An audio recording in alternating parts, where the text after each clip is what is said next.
Much like your childhood home, a place where you felt comfort, where you felt warmth, joy, laughter, and sadness. This is that for Christianity. It is a sacred, holy place that takes you through Renaissance architecture and art, guides you through a spiritual journey in your faith, and leaves you in awe at what humanity is capable of when faith and passion is involved.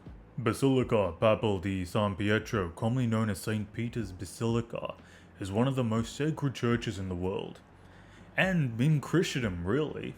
It's not just a church, it's a basilica in the Vatican from the 16th century. That's 500 years, mate. Now, my little chart masala, you might be wondering, what is a basilica? Well, you see, it's a special type of church. It's different from a cathedral and a normal church as it receives its title directly from the Pope. The Pope grants it its title in the form of a status or honor, due to its architectural, spiritual, or historical significance. And now you see, this one has all three. The Holy Trinity, if you will. Not only that, it is a church dedicated to St. Peter, one of the 12 apostles, but it's also the final resting place of St. Peter himself. It stands proud, draped in a Baroque aesthetic, made during the time of the High Renaissance. Okay, so Baroque architecture. What is it? Well, it's drama, it's extravagance, it's theatricality. It was a style introduced by the Catholic Church to add those very things I just mentioned to buildings. So, according to Masterclass, you know, the little courses of Gordon Ramsay, Scorsese, and all of that? Well, they defined 4 characteristics of Baroque architecture. These include mannerism. That's number 1. This is the drama and theatricality I was talking about. Really, it's anything that invokes some sort of grandiosity, that gives off emotion. You ever look at something so intricate, so ornate that you're just like, fuck me. Yeah, mate. That. Frescoes. You know, ceiling and wall paintings. Third, we have ornate roofing and entryways. Number 4, we've got tromper l'oeil. Anything that deceives the eye. This one's a little bit harder to define. It's when a piece of art is given a sense of three-dimensionality. It plays on an optical illusion that you literally feel like you're in it. And now the Cathedral of St. Peter. That may very well be an example of this, but more on that later. Looking at the basilica, you can see elements of the above throughout. Outside of its style, there are a few more things that make it rather special. It is the largest church in the world by interior dimensions, well over 23,000 meters squared. That's space for 60,000 people. It is also one of the 4 churches that hold the title of Major Papal Basilica, and one of the 7 pilgrim churches of Rome. This basilica took a smidge over 100 years to make, 120 to be exact. It started on the 18th of April, 1506, when Pope Julius II put down some of the first stones of what it was to be. He had also put down a terracotta vessel that had 12 medals to commemorate the foundations of the basilica. It was finished on the 18th of November 1625. Now, this is actually the second rendition of the basilica. There was an older church built in this location way back in the 4th century. Why was it built?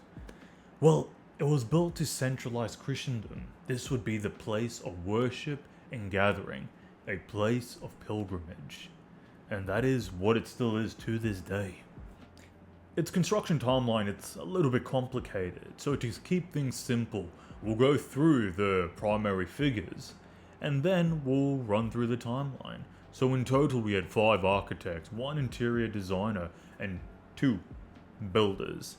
So you've got your 5 architects, right? Here we have Donato Bramante. Secondly, we've got Raphael Sanzio. Third, Antonio da Sangallo. Fourth, Michelangelo Buonarroti. And 5, Carlo Maderno. Now you've got your 2 builders, Domingo Fontana and Jacopo della Porta. And now the interior designer was known as Juan Juan Lorenzo Bernini. So, for the timeline, the OG was built in the 4th century by Emperor Constantine. This was completed in 329 AD. This was the main pilgrimage site in the west. Julius II then starts a new project in 1506. He commissions architect Donato Bramante. Homeboy proposes the church to be in the shape of a Greek cross. Now when I say the shape of a Greek cross, I'm talking about if you were a bird looking down at it from the sky. If you did that, you would see a cross. Now, there are different styles of crosses when we are talking about that bird's eye view. Donato dies in 1514. The project is then picked up by Raphael Sanzio in 1514. He makes several proposals and he dies in 1520, a couple of years later. Now we have Antonio da Sangallo the Younger. He comes in 1538, 18 years after the fact, and he dies in 1546. Now comes the big hitter, Michelangelo, Mikey. He comes over in 1546. He brings the definitive shape and aesthetic of the design that we know. He removes the sacristies with towers on the corners of the square that was brought in by Bramante. This gave a continuous outer wall, right? He then brought in a canted dome, which would be higher than the Bramante original. Mikey dies in 1602. However, Domingo Fontana then picks up the project and he continues the construction for 24 years, following Mikey's death. Around this time, Pope Paul V brings in architect Carlo Maderno to transform the Greek cross layout into a Latin cross, common in Western churches, you see. Maderno extends the front arm on both sides and adds a series of chapels covered with oval domes. He also eventuates the wall designed by Michelangelo by attaching a gate with columns. In 1624, Juan Lorenzo is called to build the canopy that would be over the major altar. This would be in the center of the Latin cross above the tomb of Apostle Peter. This was completed in 1622. Bernini also undertook the interior design and decoration of the church after Maderno died in 1629. As for the general process of the area, it went a little something like this. 1, you had the demolition, right? Secondly, you had the construction, which led to the foundations, the walls, the dome, and third, you had the interior design. Travertine was the primarily material used for the project, and this was sourced from Tivoli. Brick and marble was also used throughout. You can obviously tell by looking at it that it wasn't cheap. This project had cost of 46.8 ducats, which is about $9 billion in euros and about 15 billion AUD. These are rough estimates. The truth is we cannot get an accurate estimation because a ducat was a gold coin used throughout Europe at the time. And not anymore. Not for a bloody while. The ducats came from multiple sources, between donations, income, and sales of assets. But the biggest source of funding for this project was something called an indulgence. This is a letter that grants absolution from sin. They sold these. You buy these and you are pardoned. It's insane. Now, let's dig into all parts of the Basilica. Before this, you need to understand the scale of the thing. It is quite intimidating. It takes up 23,000 meters square of area. It's got a length of 218 meters and a height of 136 meters. So in the exterior, we have 3 primary points of focus. You have the dome, you have the facade, and then you have the square. The dome, you can see, it's huge. It's so huge, in fact, that a few hundred years later, the dome was at risk of collapsing. Mind you that the shape of the dome means the weight is pushed down and out. So in order to hold it in place, it was suggested that 6 metal hoops were to be placed around the dome to keep it secure and tight. Now these hoops, they weren't on the outside, they weren't on the inside, no. They were hidden within the bricks. You cannot see them. Now, while we are on the dome, we're aware that domes are huge and heavy. I mean, look at the Hagia Sophia in Turkey. you should definitely check out that video of mine. Now, to allow for a seamless transition from a circle, the dome, to a square base, we need to use pendentives. However, the legs that connect from the pendentives are piers, and the piers of St. Peter's started to crack. So what did Michelangelo do when he saw this? He ensured the piers and the walls themselves were thickened. This leads me to the facade, the marvelous face of this beautiful project. It is incredibly detailed, right? You have this beautifully carved Corinthian columns, 13 statues of Christ. There are statues of John the Baptist and 11 apostles. We also have 2 giant statues of St. Peter and Paul. Now, the square itself, St. Peter's Square, has spread out colonnades. These are 284 columns, topped with 140 saints. The square ties theology, art, and... Now that just about sums up the exterior. The interior is infinitely more complex and beautiful. So for the interior, I'll go through the aspects as if you were walking through the basilica itself. As you enter the basilica, you will approach the altar of the confession. This is the area in front of St. Peter's tomb. It is semicircle in shape, and it allows the tomb of St. Peter to be better seen. This area sinks down into the surface, as it has stairs that lead to a better viewing of the altar itself. Now as you lift your legs up, you'll gaze upon the baldachin. This is an ornate bronze canopy directly above the tombs of St. Peter.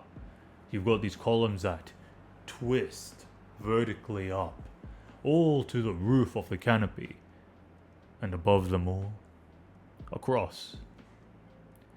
Beyond this is my favourite aspect of the whole area. The Cathedral of St. Peter, the Cathedral Sancti Petri Apostoli. The Cathedral of St. Peter is a wooden throne that is believed to have belonged to St. Peter himself. This is believed to have been a relic from St. Peter's time. The chair itself is heavily damaged from cuts and worms, understandable considering it is about as old as Christianity. The chair depicts the labours of Hercules on its ivory plaques. Christendom was guided from this very seat. Peter led his journey from here.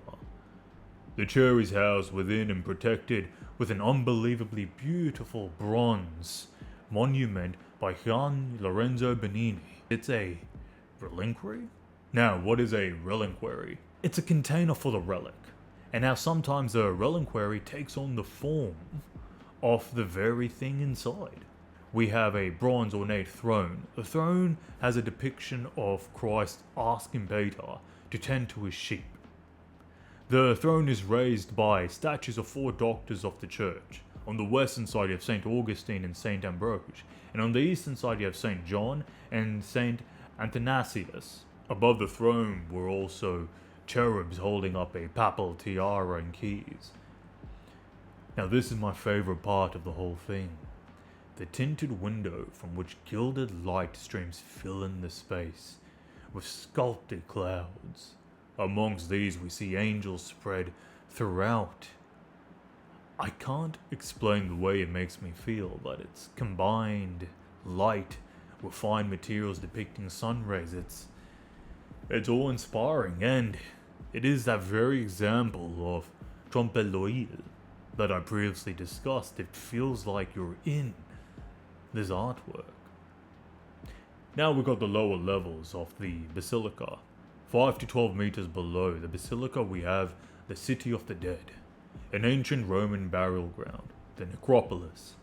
It is believed that St. Peter himself lays here. Now, as we get to the Vatican grottos, there are a series of chapels and tombs built to support the floor of the Basilica. It also holds the remains of 90 popes. It's funny. It's like it's the in-between the Basilica and the necropolis, almost like the middle ground, a bridge between the living and St. Peter. Lastly, we have the Treasury Museum of St. Peter's Basilica. This is an area that has a chest filled with sacred relics that were used for ceremonies within the Basilica. I trust you can see why this marvel must be experienced in person. These words do it no justice. Not at all. Now, I remember visiting this place a couple years back. I didn't know much about it, I didn't understand its significance.